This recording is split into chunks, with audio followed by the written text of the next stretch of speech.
আসসালামু আলাইকুম। অনেক দিন পর আসলাম ধান খেতে।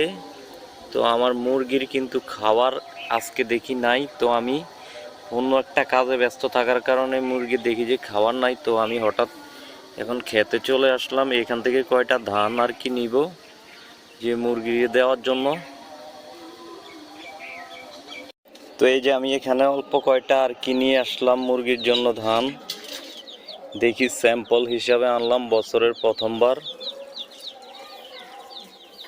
ধানগুলা নতুন ধান এখানে ঝুলাই দিছি আর কি মুরগি খাওয়ার জন্য। দেখেন আলহামদুলিল্লাহ কত সুন্দর করে খাচ্ছে মুরগিগুলা ধান।